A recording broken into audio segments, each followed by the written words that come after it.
तो दोस्तों, क्या आपने अगस्त 2024 में रिलीज हुई इस खौफनाक हॉरर मूवी ट्रॉमेटिका को देखा है?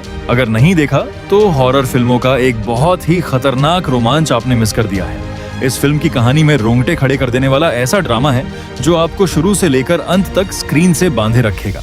अगर आप इस खौफनाक सफर का मजा लेना चाहते हैं तो यह फिल्म आपको जरूर देखनी चाहिए। फिल्म की शुरुआत होती है साल 1910 के इजिप्ट से, जहां हमें सहरा रेगिस्तान में खोया हुआ एक बेबस आदमी दिखाई देता है। वह अपने एक हाथ में खंजर उठाए पागलों की तरह चिल्ला रहा था और अपने बेटे को आवाजें दे रहा था। उसके दूसरे हाथ में एक बहुत ही अजीब और पुरानी मूर्ति थी जिसका शरीर घोड़े जैसा और मुंह किसी भयानक पक्षी जैसा दिख रहा था।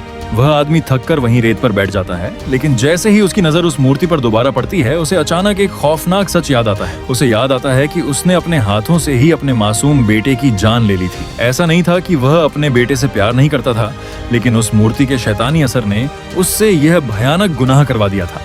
कहानी आगे बढ़ती है और खौफनाक मोड़ तब आता है जब दो लोग मिलकर एबिगेल नाम की एक महिला को पूरी तरह अपने काबू में कर लेते हैं। इसके बाद एक शैतानी साया यानी डीमन एबिगेल के मुंह के अंदर जबरदस्ती अपना खून डाल देता है। यह खूनी खेल यहीं खत्म नहीं होता।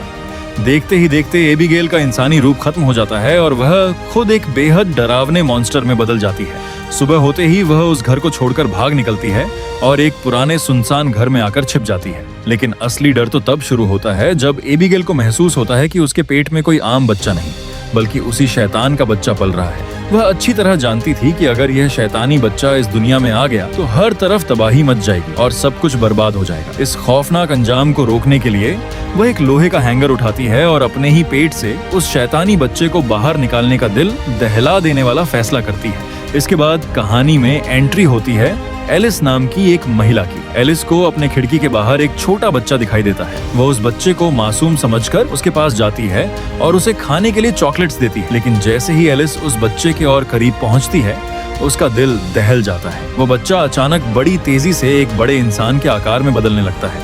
एलिस को तुरंत समझ आ जाता है कि जिसे वह बच्चा समझ रही थी वह कोई बच्चा नहीं बल्कि घुटनों के बल बैठा हुआ एक बेहद खतरनाक दानव था, जिसका नाम माइकी था। फिल्म के रोंगटे खड़े कर देने वाले क्लाइमैक्स में जेनिफर नाम की एक महिला अपनी जान बचाने के लिए एक बहुत ही शातिर और मतलबी चाल चलती है। वह खुद को बचाने के लिए अपनी ही असिस्टेंट को आगे कर देती है और उसे माइकी के हाथों बेरहमी से मरवा देती है। लेकिन जेनिफर का यह स्वार्थ भी उसे ज्यादा देर नहीं बचा पाता। कुछ ही पलों में माइकी जेनिफर को भी दबोच लेता है और जैसे ही वह उसकी जान लेने के लिए बंदूक तानता है, तभी जेनिफर की किस्मत उसका साथ दे देती है। बंदूक खाली निकलती है और किसी तरह जेनिफर की जान बच जाती है। लेकिन यह खौफनाक खेल अभी खत्म नहीं हुआ था, क्योंकि माइकी के पीछे खुद वो भयानक डीमन पड़ा हुआ था। तो दोस्तों, सिर्फ इस छोटी सी कहानी को सुनकर आप इस फिल्म के असली डर को महसूस नहीं कर सकते। इस कहानी में छुपा हुआ पल पल का सस्पेंस और रोंगटे खड़े कर देने वाले खौफनाक दृश्यों को पूरी तरह महसूस करने के लिए आपको यह फिल्म जरूर देखनी चाहिए। जब आप अपनी स्क्रीन पर इन खौफनाक मॉन्स्टर्स और माइकी के उस डरावने रूप को देखेंगे, तभी आपको इस हॉरर थ्रिलर का असली मजा मिल पाएगा।